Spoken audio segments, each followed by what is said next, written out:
Funke Akindele recounts not getting roles in English language movies.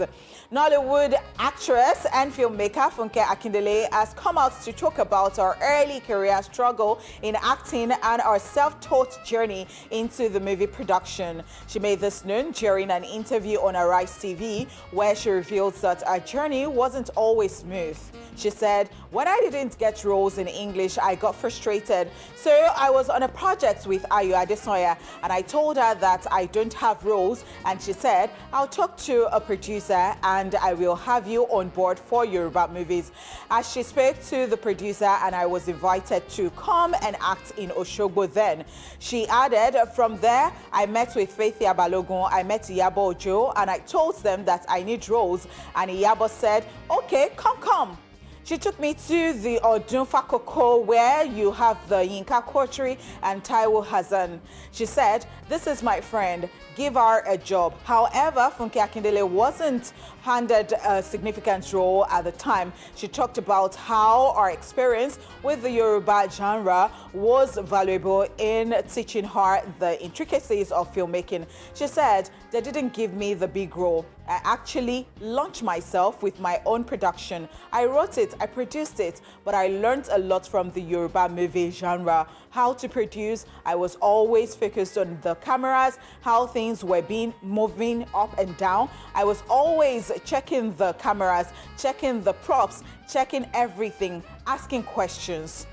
And that's it. So this is something that everyone needs to understand, because you're on a job either as an on-air personality or as a voiceover artist doesn't mean that you can't learn other things. And that's why I always tell my interns, I say, if you're interested in other things, learn, because now is the time to learn. You don't know where it will be useful. So we all knew her back then for I Need to Know. And then after that, she is saying that she didn't get any English-speaking roles again. She got Yoruba roles. And before you know it, she was interested in all these things. While she was acting, she was interested in props, camera, and everything. Started her own production gig. Before we know it, we saw Jennifer. Everybody loved Jennifer. That's right. And then from Jennifer came out other productions. She later on had the Scene 1 production with her ex-husband. And they brought forth other productions. And now, Funke Akindele, the name, the actress, is a big brand in the Nollywood, let me just call it the Nollywood industry, either the English-speaking one or the Yoruba one. That's right. And that is her making a stamp, putting herself out there, saying, I am not going to accept what you people are doing, and I'm going to do what I want to do. And now she's a brand that everybody wants to work with, either as an actress or as a part of a production outfit. So that is something that people need to learn. This is major inspiration and motivation. Even when people say no and God says yes, just keep on pushing and the sky will be the limit. That's right. I totally agree with you because, you know, when I started out too, you know, it was always that you were a broadcaster. You'd be a duty continuity announcer. They will bring the news to you and all that. I got to a station. I got a job. I did not know that they were not going to be bringing bulletins to me. There was nobody in the newsroom. In 2 weeks, I had to learn. God bless my friend who works at Voice of Nigeria. I had to run to my friend, please teach me, you know, and in 2 weeks I'd learned. I started producing, writing my own news, editing and all that. So these days when I see people, as you said to your interns, when I see people say that, you know, I can only present. Way back, there are some stations, they will not take you because you will read news. When somebody is not around, you will step in, you will do the show. I've stood in for Citizen Jones. I mean, you can imagine that. So yeah, and it's good that Funke Akindele is talking about this because some people think that when you have arrived, they think that there is no process to it. Like you just drop jumped from heaven. Yeah, so that's that. So yeah. I love it for her. That's I love right. it big time. All right, moving. And I like the fact that she gave credit to people that she met, that pushed her. She spoke about Faithia Balogun. She spoke about Iyabo Ojo. Iyabo Ojo introducing her to people that now she works with, and they're all colleagues in the industry. That's something very remarkable.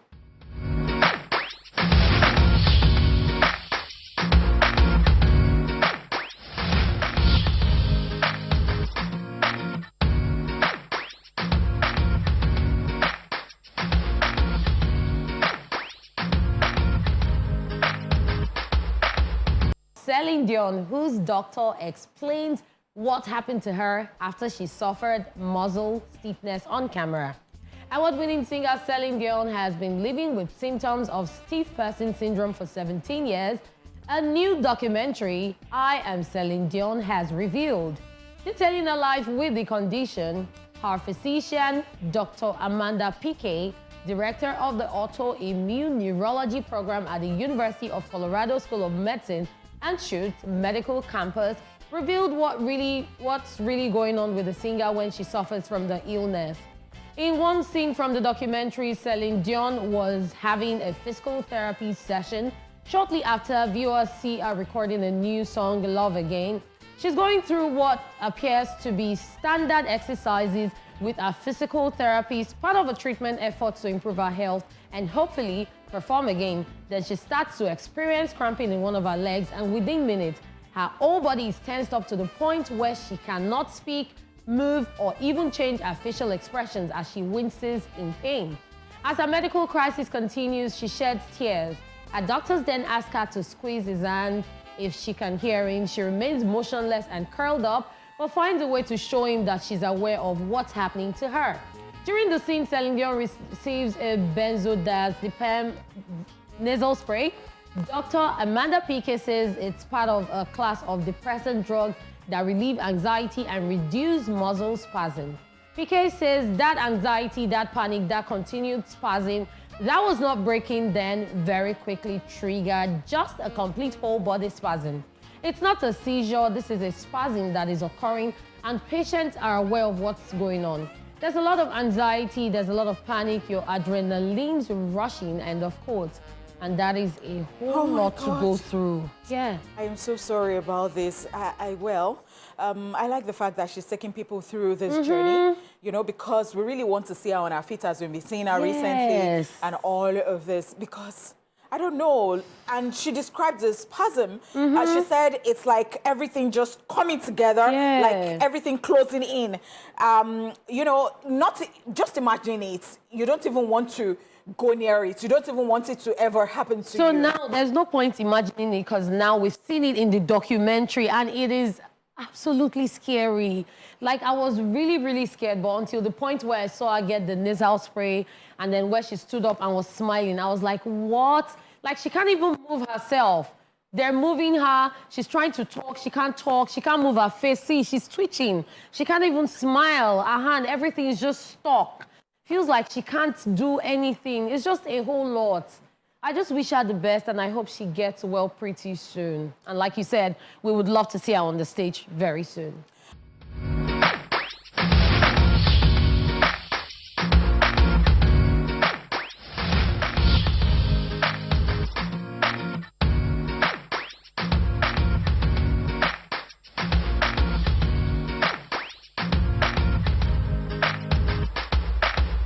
Choreography days. Oh my God, what is throwback without remembering what used to happen? Like, this song reminds me of all those choreographies where you come in as a team and then you now do when you oh my God. With white gloves. With white gloves. Honey pot. Anyway, it is now time for Social Views, so be prepared to have a good time as we'll be looking at some crazy moments from the world of social media. Shimoni, are you ready? Yes, of course. Okay. So today we're having talk and response. And the hair plug says, Pomo is not a seafood. Can now respond, bring your lawyer. And then we see cattle in the water moving. So how will you tell me Pomo is not a seafood when you get it from cattle and they're in the water? Well, it is perception, everything in this life. Exactly. If in your mind you say they should serve you okra seafood and there is pomo inside, or you cook it yourself and you put pomo just because you see cattle moving inside water. Good for you, whatever rocks your boat. Exactly, it's your stomach. Moving on, Adboluwatife Ekun 1 says, fried meat is so hard to steal because the parts you cut away will show. More. And then at Rikia says, you lack the technical know-how, that's why. Really? What would you have done to it? So, honey boy, it's not like I used to steal meat, but I used to fry the meat. And you know, when the meat is not in plentiful, there's a way you want to divide it so that people that are giving will not know that you divided it. So you know that there's fried meat that used to look like twins. There's a way Yeah, you there are some separate like it. that. There are some And like then that. there are some that used to have skin. You remove the awọ and you say it don't have skin on it. So it's not stealing, it's sharing for people. Or when you remove it and there is the sign, you fry it again. You now fry it. You need to close. See, sense will not depart from you. It's very easy. You did not know the technical know-how. You get it? We are not teaching you how to steal. We're only teaching you how to share food diligently.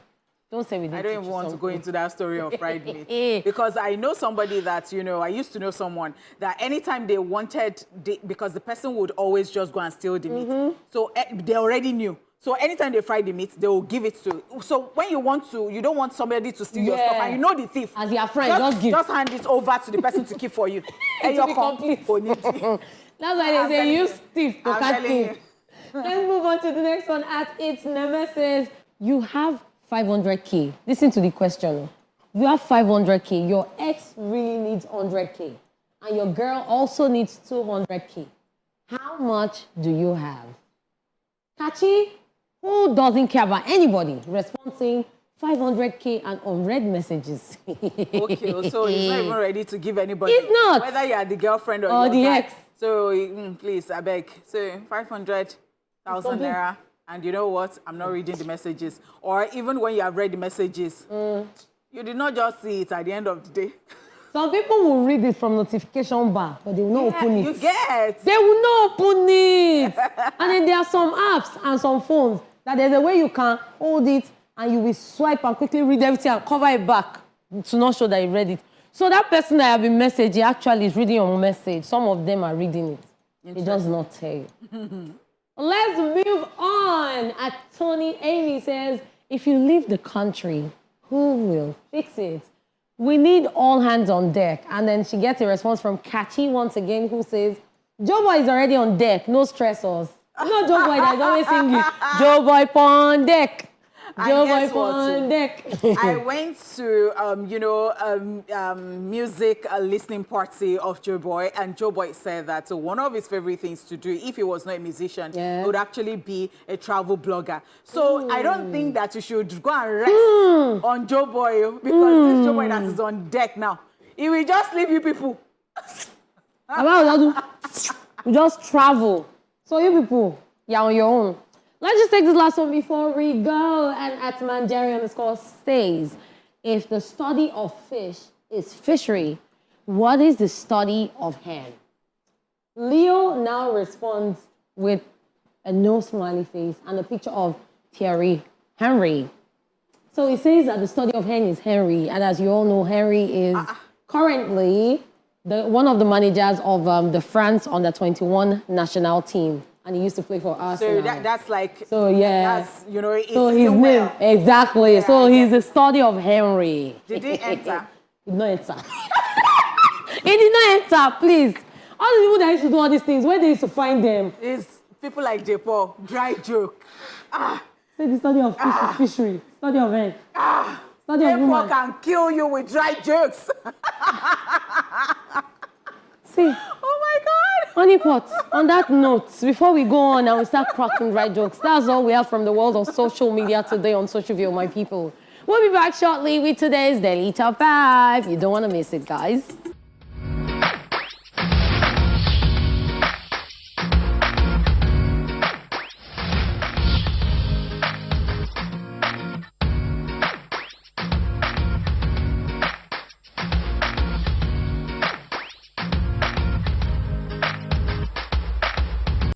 Yes, guys, welcome back to the Throwback Thursday edition of ESPLASH. And I'm having a blast. Anyway, love is indeed and in truth a beautiful thing, like it is always generally said. It is something that when humans find, it makes glorious their lives and puts smiles on their faces, like we saw Davido and Chioma. Yeah. However, when one encounters the negative side of love, the effect could be devastating.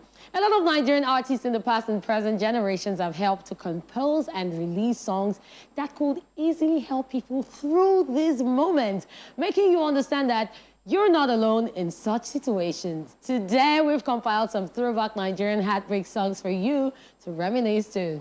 This is Daily Top 5. 5, 4, 3, 2, 1, watch me.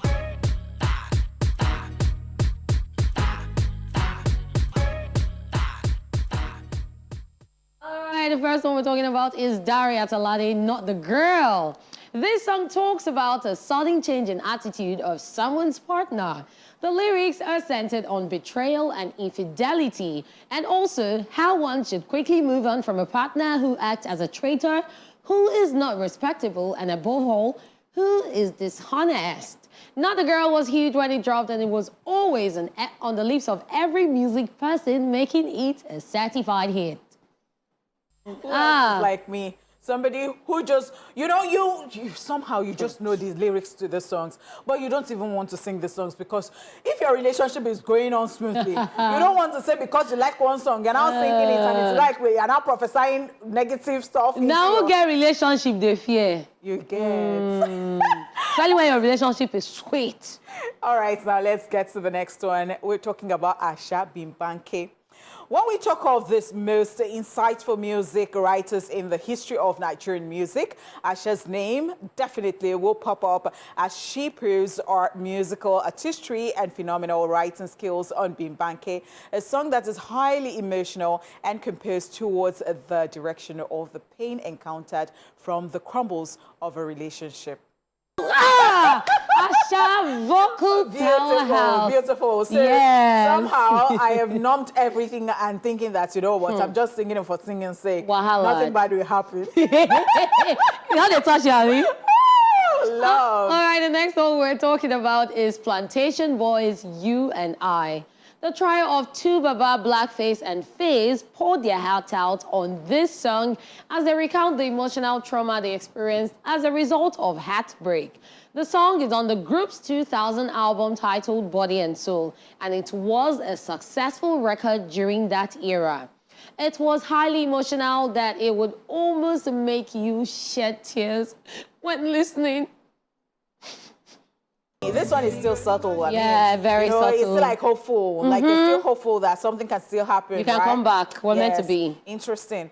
Okay, let's move to the fourth one. And at number 4, it is P-Square, Omogemi. Omogemi is a heartbreak song that clearly talks about reality. It talks about betrayal of trust and a decision to move on from the regrets of disloyalty. The song was released in 2005 and went on to become a hit. Once you hear a guy listening to the song, it has happened though. It makes me remember Izzy Obe's song like Magba Yawore, Ojulon Fiintini, Ombani, Jela Wujo. Like major throwback.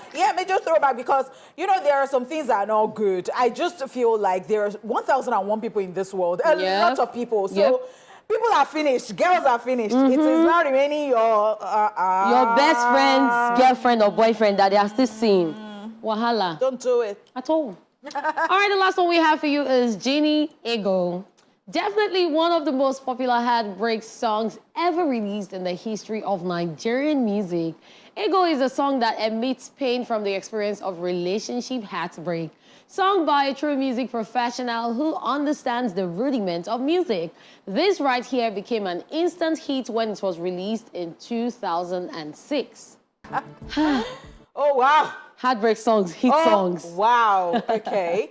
And with that, we have come to the end of the show. Yeah. How did you enjoy it? Like taking you way back in time. We delivered on our promise, right? Yes, we did. Thank you so much, guys, for doing this with us on this very beautiful Thursday afternoon. I have done this with a beautiful lady cat, and my name is Honeypot.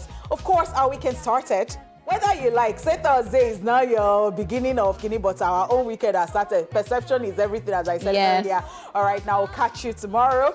Welcome, Honeypot! I'm so glad to have you back. Thank you, darling.